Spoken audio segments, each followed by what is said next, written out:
Oi, doutora Monique, tudo bem?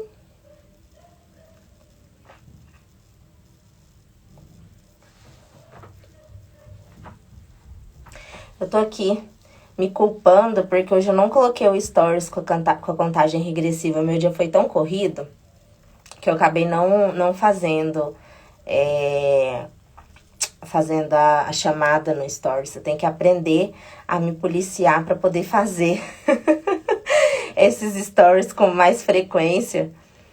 E era pra eu ter feito e colocado a tarjinha para poder chamar o pessoal com o horário da contagem regressiva. Acabei não fazendo. Mas vamos esperar aí o pessoal entrar. Oi, doutora Débora. Débora Ribeiro, doutora. Olha que chique. Obrigada por estar aqui com a gente também. Eu também vou mandar aqui pro pessoal entrar. A doutora Cris também tá entrando daqui a pouco.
Deixa eu dar um oi pra doutora Cris.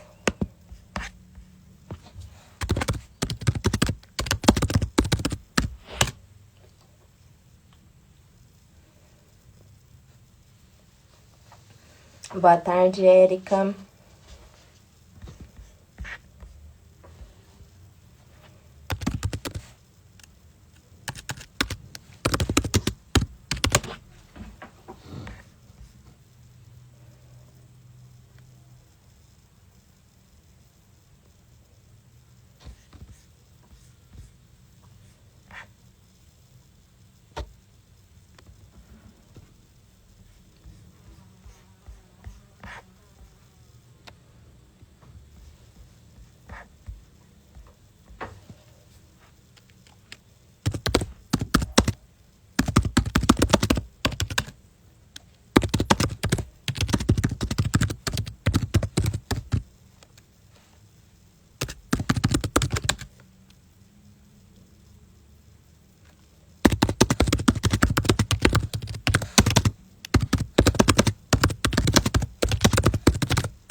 Boa tarde, pessoal. Olá, Oi, Cris, tudo bem? tudo bem? Como é que estamos? Tudo jóia, tá me ouvindo bem? Tô te ouvindo bem. Você consegue me ver direitinho? Essa iluminação acho que tá legal. Tá, tô te vendo tranquilo, tá perfeito, tá ótimo. Cris, Ah, tá que, aqui com que bom. semana passada a gente fez um circuito de lives e aí a gente já tinha uma live para fazer. Eu falei assim, quer saber? Vamos dar continuidade a essas lives. Pessoal, muita gente não tem conseguido assistir online por conta da correria do dia a dia, mas eu tenho deixado gravado. Eu sei que até um pouco contra o pessoal, né? Fala que tem que deixar online para chamar o pessoal para assistir online.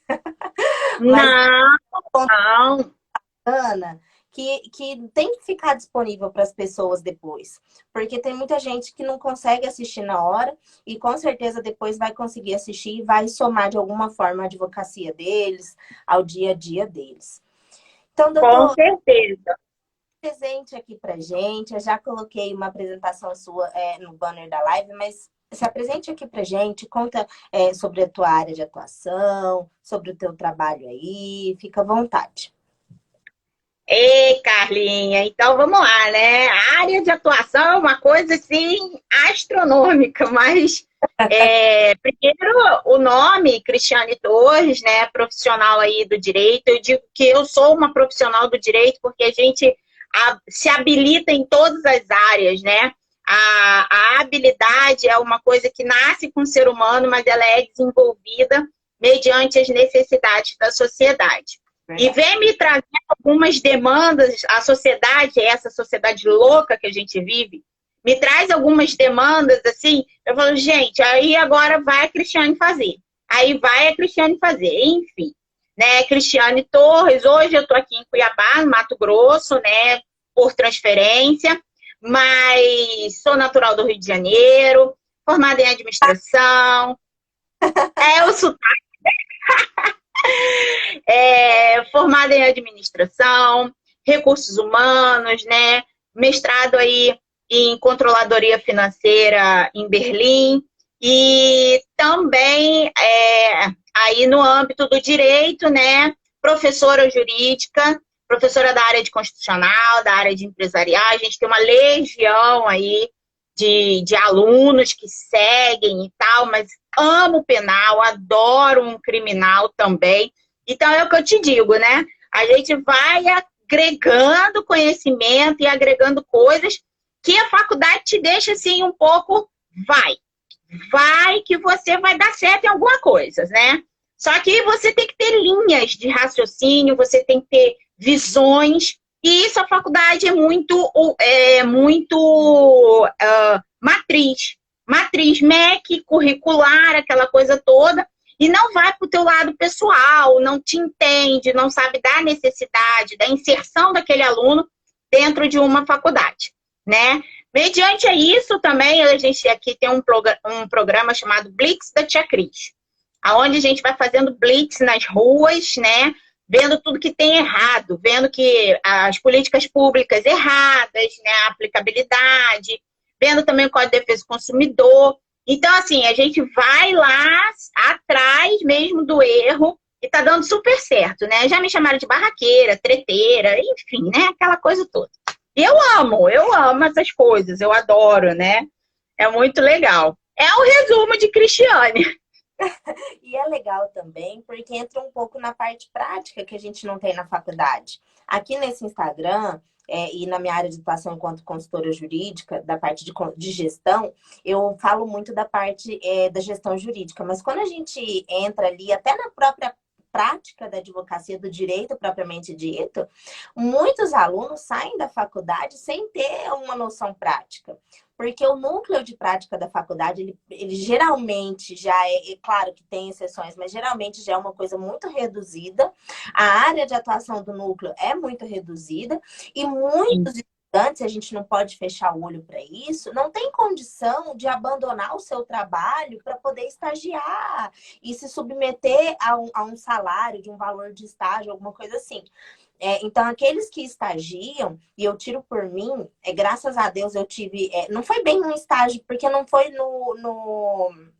não foi um regime de estágio. Eu era efetivamente funcionária do escritório, eu entrei como secretária, depois assumi como assistente jurídico, e assim fui crescendo até chegar em controller jurídico. Mas eu tiro por mim o quanto que essa vivência prática no escritório foi fundamental no meu dia a dia enquanto advogada. Tanto para conhecer a parte prática do processo, como para enxergar as coisas que a faculdade me ensina. Então, na época, por exemplo, eu lembro de uma aula prática, isso foi em 2009, 2010, 2010, que eu estava numa aula prática, assim, para mim, contrafé era uma coisa muito... Contrafé, né? Contrafé e para alguns colegas era uma coisa assim, mas o que é contrafé? Uma coisa assim, completamente fora do contexto. E não é culpa deles, porque eles não viviam isso, não tinha, assim, um conhecimento específico. A gente está ali estudando o direito, mas e o que acontece para o direito acontecer, vamos dizer assim, os termos para fazer isso acontecer, a gente não via na faculdade. Então, muitos alunos, quando eu acredito que quando você faz essa blitz, eles vão poder enxergar aquilo que eles estão vendo ali na teoria de uma forma prática, porque a gente estuda ali os tipos de pessoas. Tem pessoas que aprendem vendo, né, visualmente, tem pessoas que aprendem ouvindo e tem os sinestésicos, né, que eles aprendem pegando, vivendo. Então, um tipo de aprendizado desse para o aluno é super bacana, super diferente, porque ele vai conseguir traduzir para a prática aquilo que às vezes é extremamente complexo de se entender na teoria. Os prazos do Código de Defesa do Consumidor. Meu Deus, professora, mas é 7, é 30, 45, é 90. Aí lá na Blitz a gente já consegue tirar um pouco, né, daquele garantismo, né, e trazer para a prática. E falar, não, olha aqui, ó, você tem 7 dias, você tem 7 dias de arrependimento. Então você consegue, e foi tão legal que ontem eu estava no shopping e a Blitz não tem hora para acontecer, né? Aí ontem no shopping eu tive que fazer blitz comigo mesmo, dentro da loja Americana, né? Divergência de valores, e aí, qual o comportamento da gerente da loja Americana em ser abordada sobre aquele erro administrativo, mas que para mim é consumista. Então já vai para uma relação jurídica, né, de direito. E é bem legal, vai ser o vídeo que eu vou postar hoje. E assim, o pessoal fica super e me dão denúncia. Professora, fulano de tal, em lugar tal, tá fazendo assim, assim. Aí vai eu lá, né? Professora, a senhora ainda não foi lá. Eu falei, gente, calma, eu sou uma só. E além da Blitz, tem todo um trabalho ainda. Não, calma, não é assim, né? Daqui a pouco eu já estou aí recrutando seguidores de Blitz, né? Vamos fazer Blitz pelo Brasil. E é legal.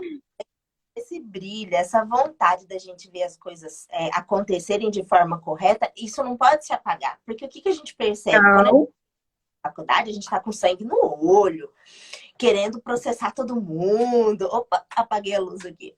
Querendo processar todo mundo e fazer acontecer e tal. E à medida que as coisas vêm acontecendo, a gente vai, naturalmente, se a gente não cuidar, a gente acaba por inúmeros problemas do judiciário, que desanimam a gente, insegurança jurídica, tudo, a gente acaba perdendo essa vontade de ver esse brilho funcionarem da forma correta. Você já vai parar e pensa, poxa, mas eu vou entrar com a ação, aí o juiz, sabe? Então, a gente não pode deixar isso apagar, porque a legislação está aí, os direitos fundamentais estão aí, o direito do consumidor, por exemplo, que a doutora trouxe, está aí, e isso não pode ser apagado, né? Isso não pode ser ignorado. Então, a gente tem que, claro, dentro de, igual a doutora prega, das práticas colaborativas, né? A doutora tem essa comissão. Esqueci dessa outra parte, né, da aba. Já até esqueci da aba. Estou aqui já complementando a apresentação da doutora. Dentro dessas colaborativas, evitar o ajuizamento da ação, de bater no judiciário à toa, mas sem deixar de observar a legislação e os direitos que são garantidos à população. Mas, hein, doutora? Super legal. Muito legal. Eu coloco, a gente tem um canal no YouTube, né? E também temos aí via Instagram. Aí eu posto tudo, eu aceito denúncia, né? E assim, já corri de tiro, já recebi ameaça, mas nada me cala, né? Se papai do céu não me calou, não é ninguém que vai me calar. Então, vamos embora, tem que denunciar sim, sabe? E, Carla, você falou uma coisa muito interessante, é o tal do deixar para lá porque vai dar trabalho. Né? A partir do momento que a gente tem uma opção, né? Essa opção de profissão, nós somos guerreiros da justiça. Não tem essa de deixar para lá uma coisa que está errada. Eu não vou deixar para lá o que está errado, né? E aí todo mundo vai na rodoviária que é passagem gratuita para o idoso, o Estatuto do Idoso tem que ser cumprido. Ah, não, porque vai dar trabalho. porque eu tenho que ir na NTT, porque depois eu tenho que ir lá no Ministério Público denunciar. Tem sim. Tem que realizar as denúncias, sim. Porque se você não denuncia, sempre vai ser prevalecido a parte que não precisa. E a parte necessitária do seu direito vai estar lá, né? E o direito não vai ser cumprido. Então, assim, eu me empolgo, né? Eu me empolgo com essas coisas, porque, para mim, todo mundo tem que denunciar, o Ministério Público tem que trabalhar. Eu denuncio. Isso é, resgatando aqui nosso tema, isso é importante, porque isso, muita coisa desses detalhes, dessa vivência, a gente não tem na prática, na faculdade. Como eu falei, vários alunos têm o privilégio, alguns alunos têm o privilégio de estagiar, seja no escritório ou em algum órgão, e ter uma vivência prática. Embora eu ainda acho que, para quem vai advogar, uma vivência dentro de um escritório de advocacia é fundamental, porque às vezes você, do outro lado do balcão, você não tem noção do que acontece no dia a dia do advogado. Então, para quem quer advogar, né, ou estar do lado do escritório, estar do lado da parte, ter uma vivência prática é muito importante. E a gente, muitas das não tem isso na faculdade de uma forma satisfatória. A gente vê super superficial. Tanto que a gente, na grande maioria, depende de um bom cursinho para a segunda fase da OAB. Claro que tem os alunos que conseguem por conta própria, ótimo, maravilhoso, mas a gente vai ver a grande maioria dos estudantes de direito dependem de um curso para ensinar a parte prática mais efetiva, porque não aprender de uma forma satisfatória na faculdade.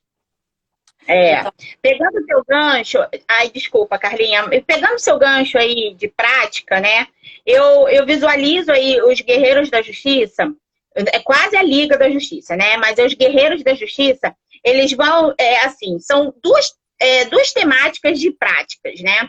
Primeira é a prática teórica, né? Porque a faculdade, ela se atém muito ao direito garantista, né? É a lei seca propriamente dita. Quando eu, professora de constitucional, começo a citar súmulas vinculantes e entendimento do STJ, todo mundo já pula na batatinha e fala assim, professora, não é isso que está escrito. Eu falei, mas a súmula é escrita. Ela não é gravada oralmente.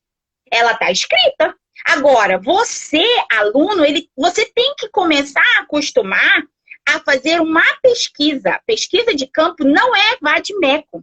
Pesquisa de campo são entendimentos. O direito é volátil, o direito ele é dinâmico. E ele vai de acordo com o teu entendimento. Então, você que é guerreiro, você tem que fazer o quê? Não, uma prática, vamos lá, prática teórica, né? Então, eu tenho que ver o entendimento, qual é o que mais me convém, e eu tenho que defender aquele entendimento com unhas e dentes, porque o meu cliente está ali confiando em mim.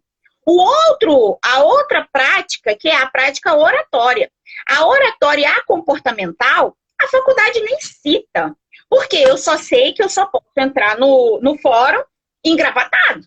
E por que disso?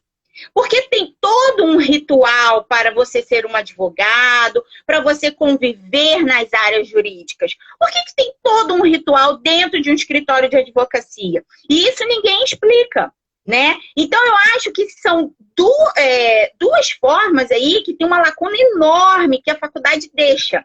E larga um monte de guerreiros da justiça aí na rua, pelados, sem saber o que fazer, sem saber para onde ir, todo mundo muito apaixonado pelo crime, porque todo mundo sai da faculdade apaixonado pelo crime e odiando família, a grande maioria. Doutora, fazendo uma pinça aí, sabe por que eu acho que essa paixão pelo direito penal ela é mais fácil de acontecer? Eu nunca fui apaixonada no direito penal. Nunca tenho gostado de família. Eu confesso que eu saí da faculdade amando trabalhista. Inclusive, fiz uma pós logo em seguida em direito do trabalho. Hoje eu atuo no tributário. Achei minha paixão mesmo. Mas quando eu saí da faculdade, eu amava trabalhista, fiz a minha segunda fase da OAB em trabalhista, fiz a pós em direito do trabalho, direito do processo de trabalho, mas Eu acho que essa questão pelo penal é pela possibilidade de você ver e entender mais fácil a parte prática. Porque todo mundo tem um conceito perto, tem uma situação passando na TV perto. Então é mais fácil trazer para a parte prática, para a parte vivencial, o penal. Porque você vai dar ali um exemplo de homicídio, de roubo qualificado, de não sei o quê. Eles têm várias possibilidades para entender o que está acontecendo. Passou na TV há pouco tempo um crime, fulano de tal ficou sabendo que aconteceu alguma coisa. Então, aquilo que você consegue traduzir para a prática e consegue entender, você vai gostar mais. Exatamente. Eu vou trazer uma questão aí de direito constitucional. Vou dar um exemplo de, eu não sei, acho que era. Foi um professor de constitucional, embora depois a gente acaba trazendo isso mais para o administrativo. Mas eu lembro que na aula, no dia da aula, eu me senti tão assim, travada, porque ele não conseguiu me explicar a diferença de ato vinculado para ato discricionário. E eu fiquei super chateada, porque eu não conseguia entender isso, eu não conseguia, na prática, entender. Até que depois eu fui assistir aula na internet e outro professor me trouxe, assim, em 5 minutos eu tinha entendido. Porque era uma situação bem simples de exemplo prático ali, que esse outro professor tinha e o meu professor da faculdade não tinha. Ou seja, aquilo que a gente não consegue visualizar a prática, a gente tende a não gostar, a gente não sabe como que vai usar. Então, o penal é muito fácil de se observar. O que eu lembro que muita gente não gostava, talvez não conseguir também trabalhar a prática, eram sucessões. Sucessória. Porque precisa de alguém morrer perto de você, né? Precisa de um testamento. Ninguém hoje em dia faz testamento, muito poucas pessoas se atentam a isso, aquela coisa toda, né?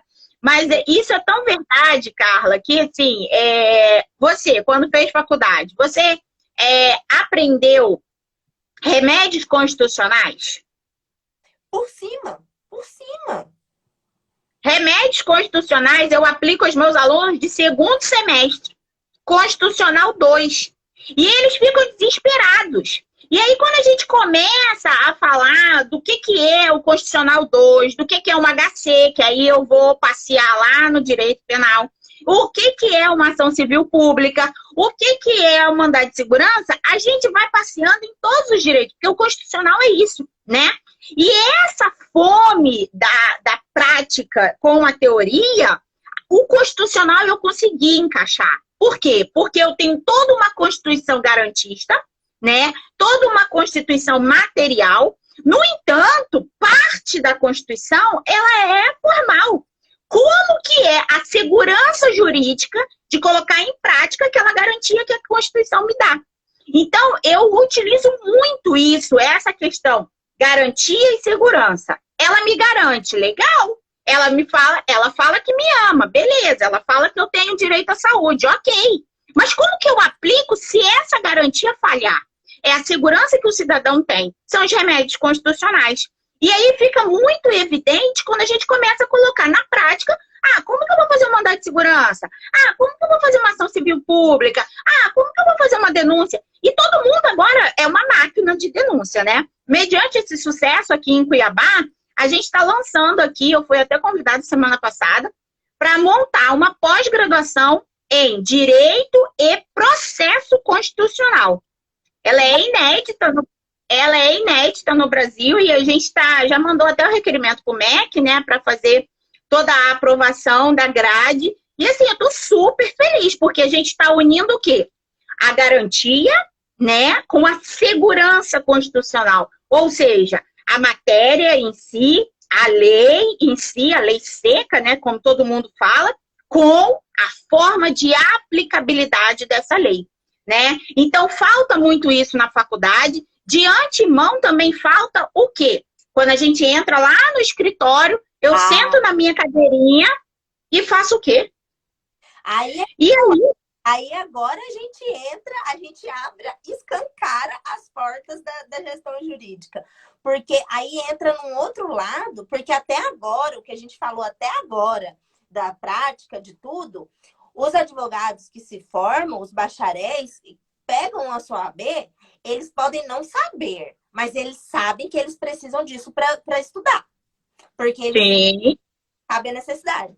Agora, entrei no meu escritório e agora muita gente nem sonha o que precisa saber para poder fazer. Não, primeiro compra a melhor mobília, né? Aquela mobília mais bonita, combina com a minha cor da pele. É desse jeito. Montagem de escritório foi assim comigo. E aí, vamos lá, né? Aquela mesa laqueada e tal, aquela cadeira, parará. Tá, e aí? O que o cliente espera de você? Quem são os seus clientes?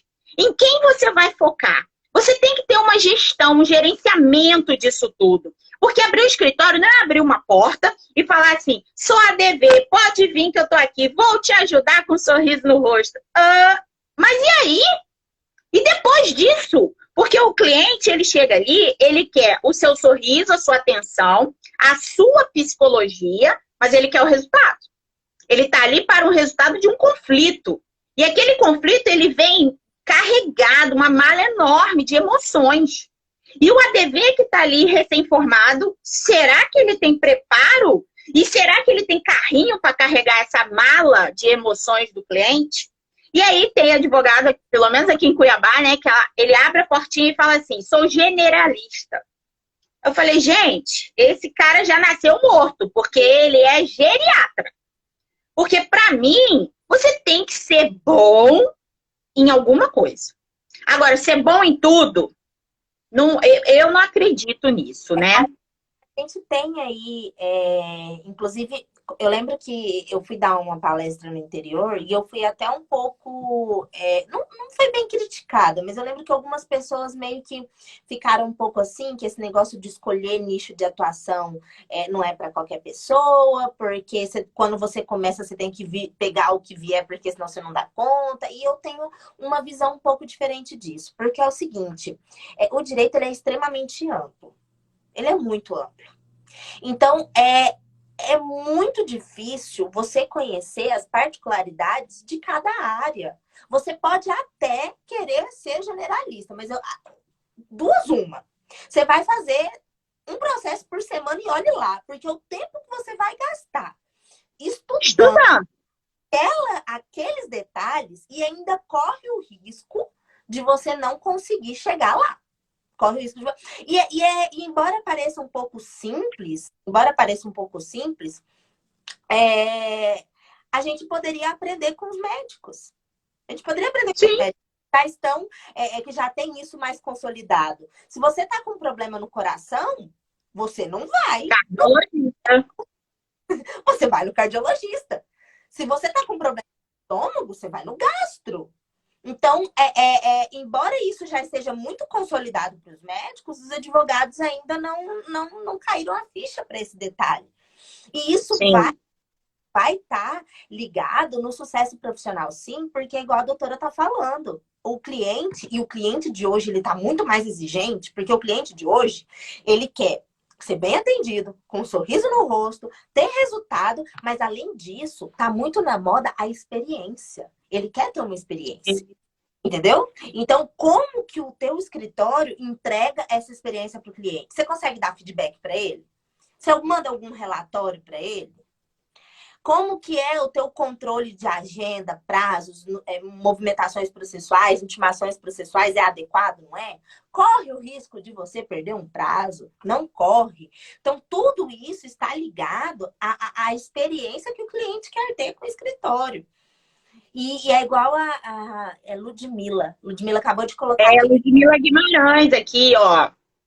Ela tá aqui perdida, né? E ela precisa de uma gestão de escritório que na faculdade não tem. É a realidade, né? A Ludmila, eu não sei de onde ela é, mas deve ser seguidora do canal. E assim, Ludmila, doutora, a gente aqui tá justamente isso, né? Indagando por que a faculdade não faz essa gestão de escritório. Nem que não seja de escritório, né? Mas vamos abranger um pouco mais. Uma gestão de carreira jurídica, né? Eu tenho 5 anos na faculdade, 5 anos não são 5 meses. Para quê? Para que quando eu adentre a faculdade, eu fale assim, opa, agora é uma outra postura, uma outra visão, beleza? Beleza, então. Eu tenho que começar a me concentrar nas minhas aptidões, nas minhas habilidades, né? E o que é uma habilidade profissional? A habilidade profissional é aquilo que flui melhor na sua cabeça, né? É aquilo que entra melhor no seu ouvidinho e o professor, quando fala, cai como uma seda. Ou quando você saiu do trabalho, você fala, cara, hoje, 7 horas da noite, eu vou ter aquela aula de constitucional, porque eu amo aquela professora doidinha, que é a Cristiane, né? Então, aquilo é uma habilidade. Então, você já começa a ficar ligado no quê? No que você consegue fluir um pouco mais, a fluência do teu entendimento em algumas determinadas áreas. E essa fluência, ela é muito, muito legal. Opa, Mari! Ô, Carla! Oi. A Carla travou. Oi. Eu tô aqui, tô te vendo, te ouvindo bem. Ah, é? Então, tá, agora voltou. Porque pra mim você virou estátua. Aí agora você voltou. Aqui, ó, a Ludmilla tá falando que é de Cuiabá, da aba, cringe. Ai, perdão, gente, perdão, Lud. A gente entra em contato e a Carla aí, ela tem muito mais propriedade nessa gestão de escritório. Então, aí depois eu faço o link aí com vocês, que vai ser ótimo, né? Mas, Lud, esse canal, o Juris Controller, é ótimo, tá? Então, você já pode ir acompanhando as postagens, as lives, porque vem, assim, numa enxurrada de informação que vai abrindo seus olhos e os horizontes. Então, a habilidade, ela acontece naturalmente, mas o aluno, ele não faz isso. O aluno deixa fluir, o aluno deixa para... não, 7º período eu começo a pensar no meu futuro. Você tem que começar a pensar no seu futuro no primeiro pagamento da primeira mensalidade. Porque aí, quando a gente chega lá no 10º período, que a gente vai colar o grau, que a gente já passou na ordem, você já está resolvido. Você já engoliu toda a jurisprudência, todo o entendimento dos superiores no que tange a sua habilidade. E aí sim você vai trazer resultado para o teu cliente. Carla, uma coisa que eu acho muito interessante também, e que assim, eu andei pesquisando bastante na Europa, eu tenho uma queda ótima pela Europa, é a questão do quê? Qual é a identidade do seu cliente? Quem é o seu cliente? Juridicamente falando, a gente não sabe quem é o meu cliente, porque eu não foco. Ah, eu vou fazer empresarial? Beleza, mas que tipo de empresa? Ah, são todas as empresas? Oh. Ah, eu vou fazer tributário, mas qual tributo? Né? Em que escala de tributo? Oh, nesse livro aqui, que é o Manual de Gestão para Advogados, o volume 2, ele tem o 1 e tem o 2.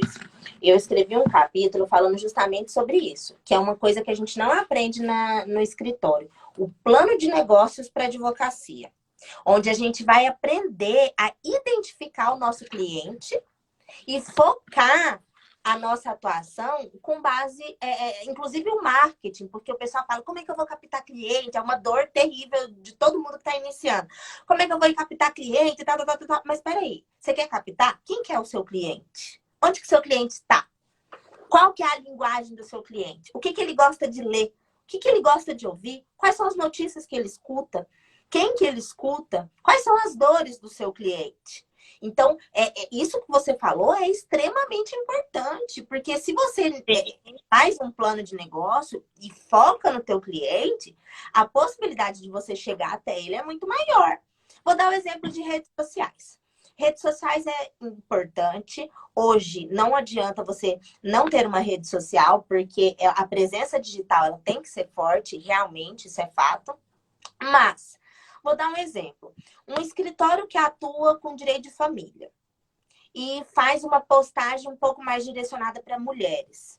A possibilidade de ser visto pelo Instagram é muito maior do que um escritório que advoga no tributário para empresas, porque o gestor daquela empresa possivelmente não vai estar durante o dia ali passeando pelo Instagram. Então, o teu conteúdo é importante? É importante. Tem que estar lá? Tem que estar lá. Mas a forma de captação vai ser pelo conteúdo do Instagram ou não? Então, as estratégias, elas mudam de acordo com o cliente. Talvez não seja tão forte uma postagem no Instagram, mas um artigo no Jus Brasil já seja muito mais importante, muito mais forte. Sim. Tá verdade. Então, a tua estratégia também vai mudar quando você tiver esse foco. Agora, uma outra coisa...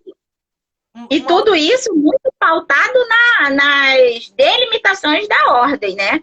Porque existem aí que a gente não podemos fazer marketing de porta em porta. Não pode se fazer marketing. E se você esperar o seu primeiro cliente, né, te indicar para o segundo e para o terceiro, realmente vai ficar difícil de virar esse escritório, né? Porque você tem que ter estratégias. É igual você falou, Carla. É o plano de negócio. Se você quer vender picolé, quem nunca quis vender alguma coisa para pagar a faculdade, para pagar alguma coisa? Então, você tem que ter uma estratégia. Tem que ter um ponto de início, um ponto de reavaliação daquela sua atividade, né? E um ponto de continuação. Porém, o quê? O plano de negócio. Não, mas o plano de negócio está aqui, ó, na minha cabeça. Escreva. Escreva todas as suas ideias. Não, meu HD, eu já ouvi isso, o meu HD cerebral é excelente. Amigo, vai dar ruim. Vai dar ruim. Pode complicar.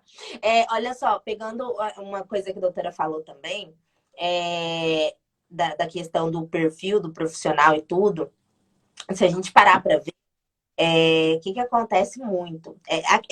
Eu já falei sobre isso, mas só para a gente dar uma ênfase e voltar aqui nesse assunto.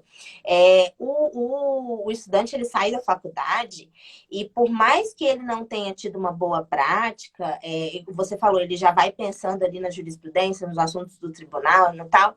Agora, fora tudo isso do direito, os conhecimentos que a gente precisa para dentro do escritório, e eu não tô assim, nem jogando longe na gestão do escritório propriamente dito empresarial, por exemplo, quando a gente fala de gestão financeira, gestão de pessoas, eu não tô nem abrindo tanto, eu tô falando ali do teu processo.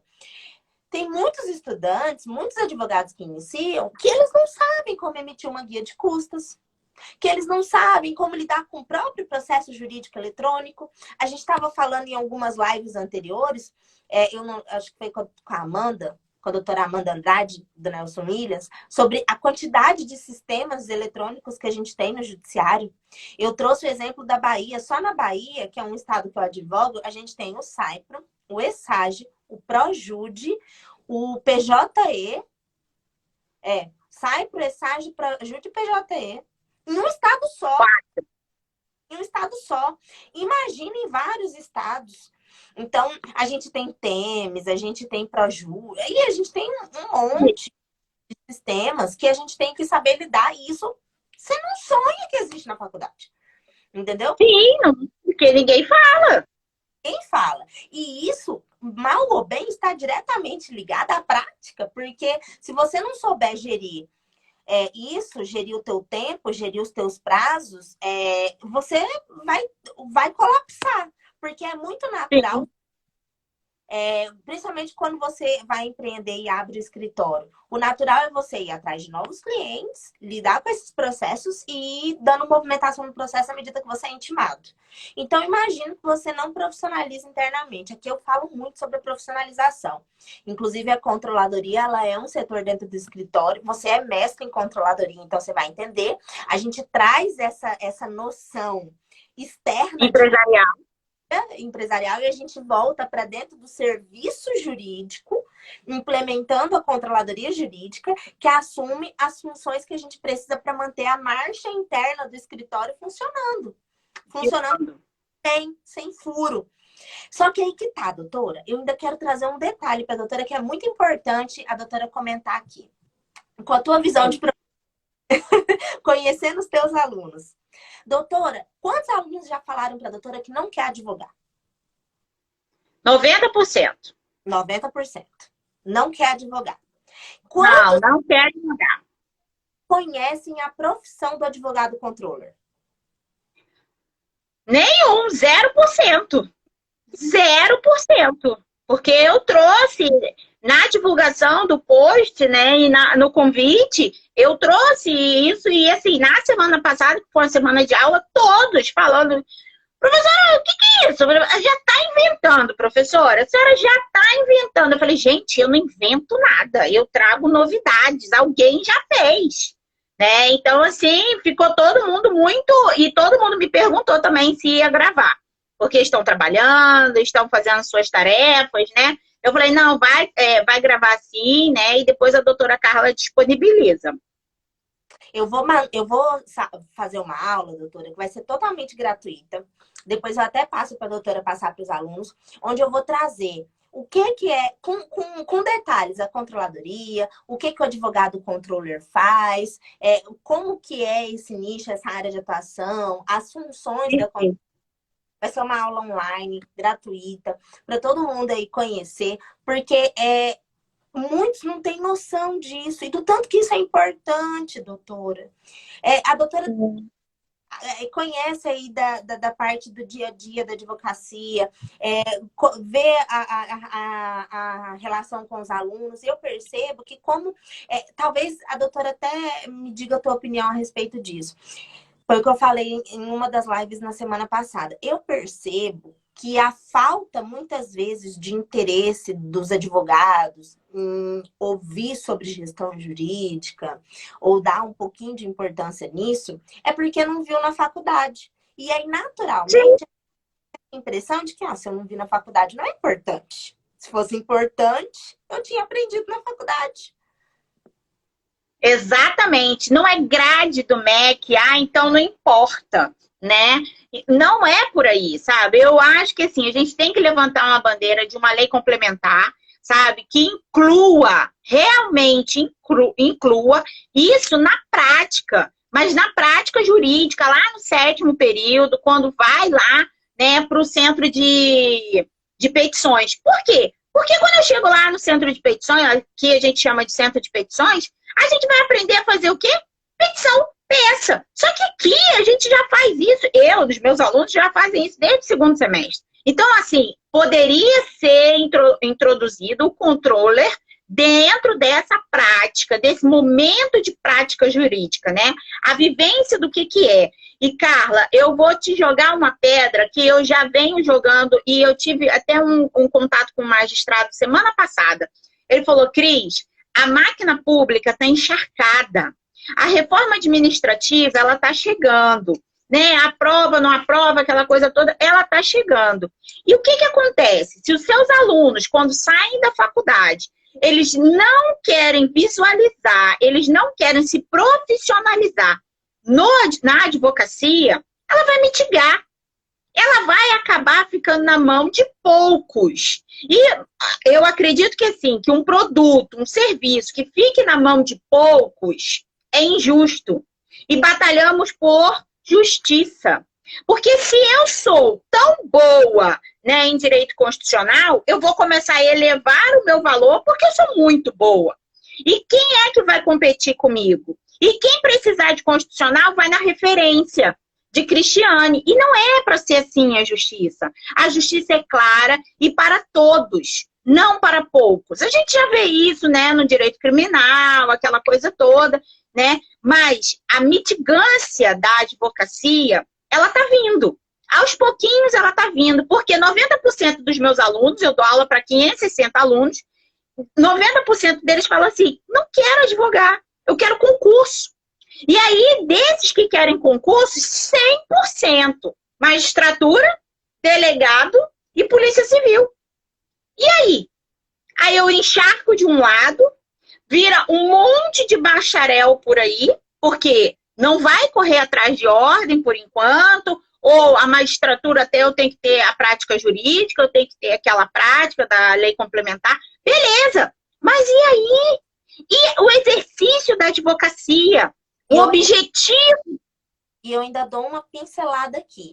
Essa prática que exige para a magistratura, embora a gente saiba que na realidade muitos apenas não vivenciam essa prática, na verdade, gente, o que tem de magistrado aí, com todo respeito, que se tivesse realmente advogado, teria um olhar diferenciado, ia ser muito bom. Porque na prática do dia a dia da você vive coisas que quem está ali do outro lado, muitas das vezes, não tem noção. É porque quando foi editarem a lei complementar da prática, né, da magistratura, abriram o leque. Abriram o leque de uma forma assim, pode docência. Então, para que eu vou me submeter à ordem, vou me submeter a tantas coisas, se eu posso ser docente durante 3 anos e daí, então, sou magistrado? Né? Eu posso ter práticas cartorárias, que a prática cartorária também não exige, é um outro concurso aí super disputado, não exige ordem. Então, assim, eu tô junto com você nesse barco de pegar o controller, levar para dentro da prática jurídica, porque é importante levantar a bandeira, né, junto aí da ABA, da Associação Brasileira dos Advogados, junto da ordem, para atentar no quê? No futuro da profissão advogado. O que estão fazendo? Um comércio de prática teórica, né? É porque, inclusive, em razão da forma arcaica que as faculdades e o MEC tudo vem trazendo direito, muitos advogados, e não de forma errada, porque é a lei, mas tem na cabeça que o serviço da advocacia não é empresarial. Verdade. Juridicamente, legalmente, não é uma atividade empresarial, ok? Ok, mas você quer trabalhar. Você vai prestar um serviço de uma forma tecnicamente organizada para obter lucro. Então, o que a gente tem? 966 do Código Civil. É o quê? Uma atividade econômica, lucrativa. E o que a gente precisa? Organização para a gente ter resultado. A gente precisa enxergar como uma empresa. Então, se o advogado ele quer ter sucesso no escritório dele, por mais que não seja uma atividade empresarial, ele tem que enxergar como tal. E enxergando como atividade empresarial, ele tem que tomar medidas que deem um respaldo para ele ter esse retorno financeiro, retorno de satisfação dos clientes. E aí entra a controladoria jurídica. Só que a controladoria jurídica, ela depende de um advogado, o advogado controller.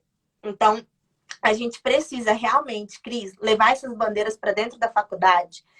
Enquanto a gente segue uma matéria, um espaço na grade curricular propriamente dita, mas pelo menos, talvez ali numa semana jurídica, em algum momento, a gente levar a importância desses conceitos, a importância dessa realidade para aqueles que estão ali, que estão se formando, por mais que não queiram advogar, talvez não queiram advogar, porque talvez não conheça também essa oportunidade.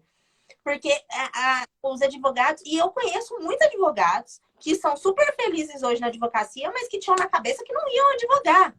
Você vê o tanto que a faculdade ele não te mostra isso.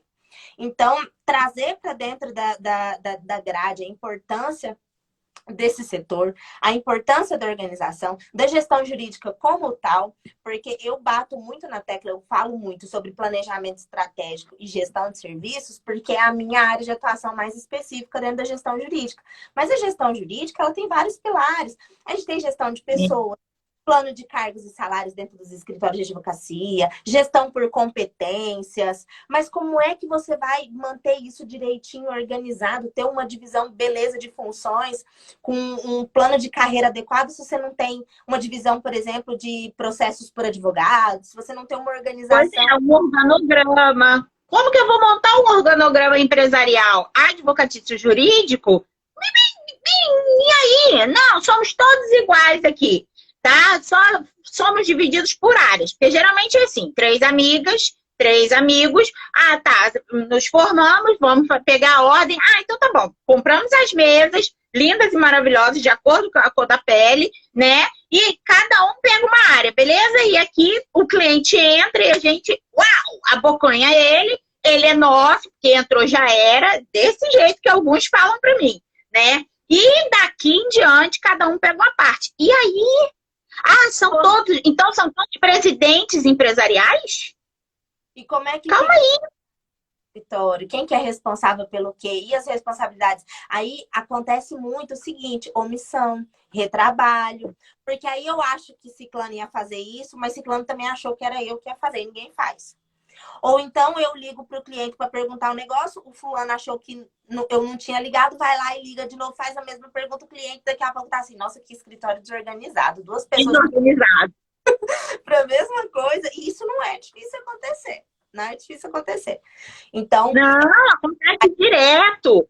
Eu não tenho um fluxograma de processos, né? Um fluxograma de ações profissionais. Não, porque eu sou um profissional liberal, eu tomo conta da minha área e acabou o assunto. Não, gente, você pode estar com dor de barriga, você pode pegar Covid, você pode pegar dengue.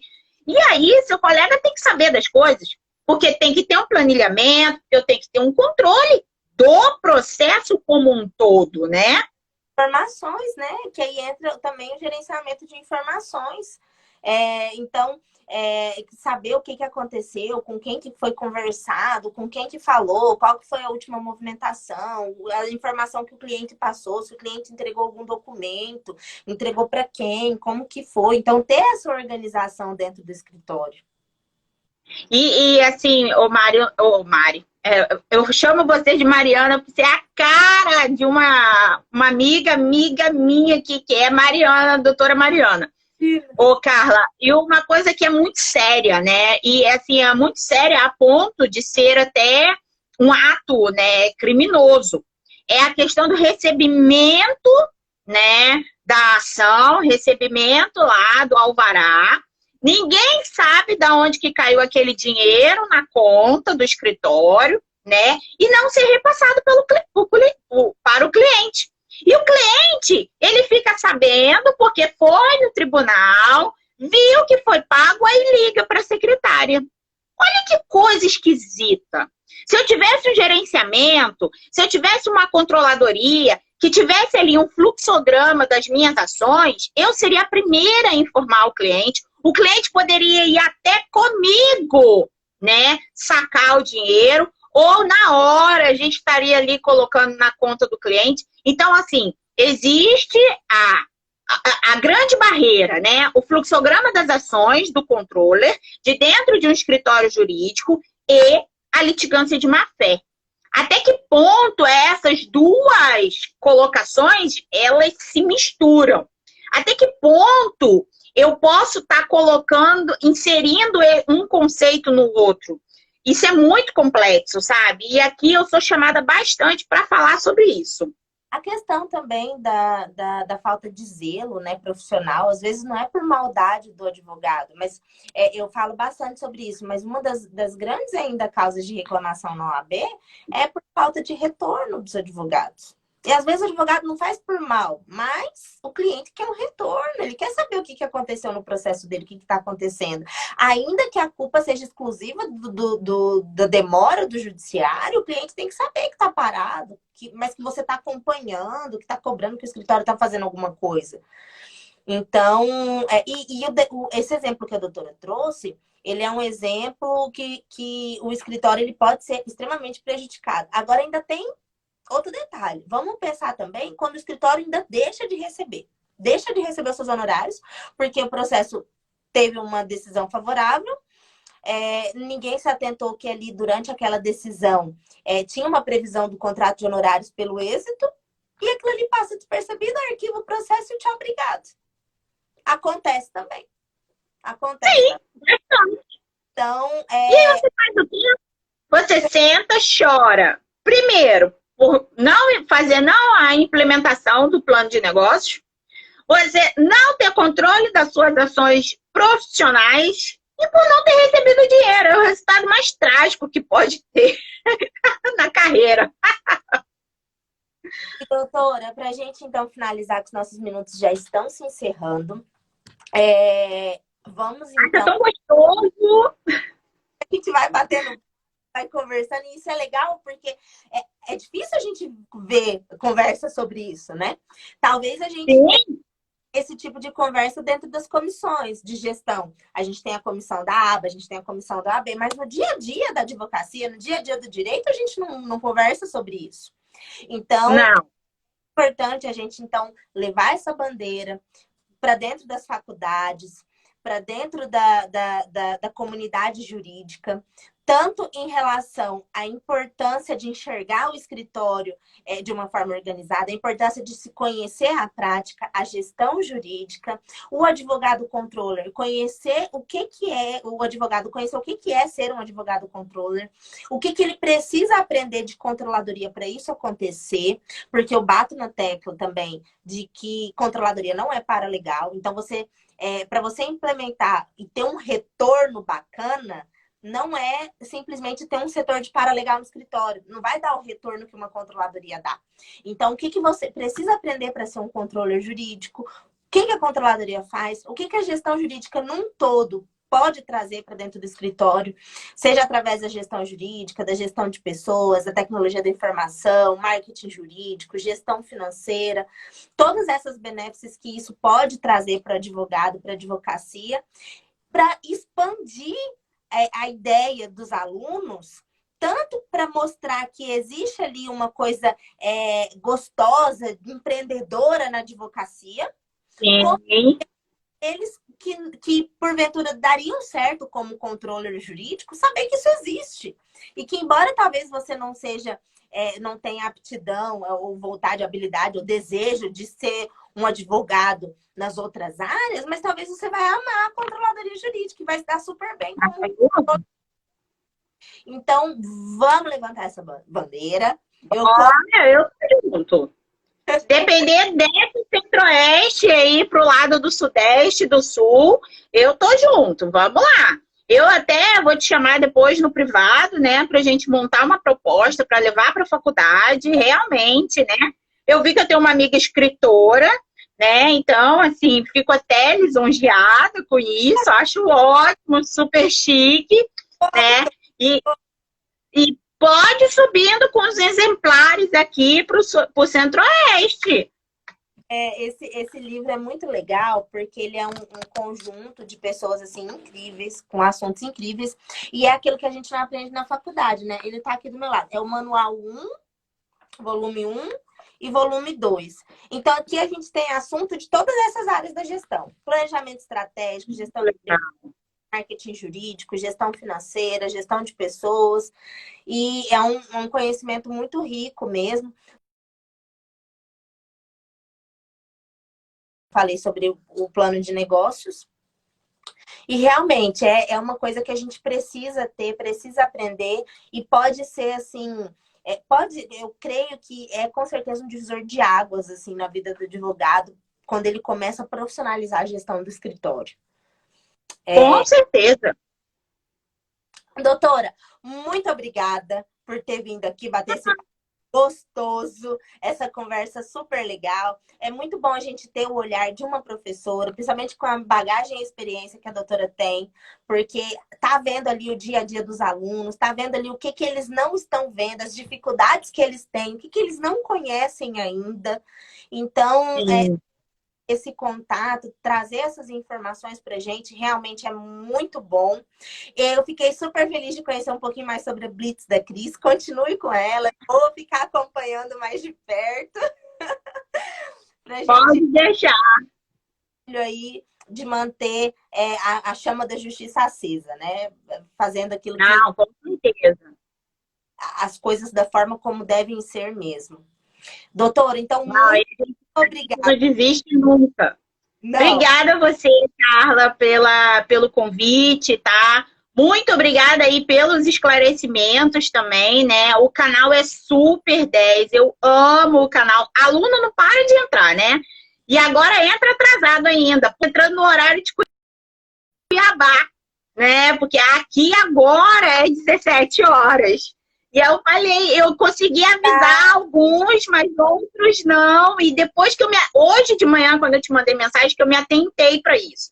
Os alunos estão entrando, eu já vou tomar bronca, né? Mas enfim, agora a gente vai ter que marcar outro com o horário do Centro-Oeste. A gente marca outra. Inclusive, eu vou fazer essa aula falando sobre sobre isso, sobre a controladoria, vai ser uma aula gratuita bem bacana, falando sobre isso. E mando também, mas pode deixar que a gente faz outra live no horário, coloca assim, horário de Brasília e horário de Cuiabá, não tem problema. Engraçado, meu marido, eu sei dessa realidade, que a gente tem família lá em Cuiabá e não me atentei para isso também. Olha a falta da gestão aí, Casa de Ferreira. Eu já sei para alguns eu consegui falar, agora outros não. Eu já vou tomar uma bronca básica com isso, né? Mas já é um motivo da gente marcar outro, sem problema nenhum. E a gente já traz outros pontos também, né? Vai ser ótimo. Perfeito. Obrigada, doutora Carla. Atrasado depois, assiste gravado, não tem problema nenhum. Compartilha aí com outros estudantes, outros advogados, outros colegas. Assistam as lives da semana passada que ficaram gravadas, tem muito conteúdo bacana lá também. E eu vou estar trazendo sempre e também. Obrigada, doutora Carla. Fica com Deus, hein? Semana. Sempre guerreiro da justiça. Vamos lá, hein? Tchau, tchau. Tchau.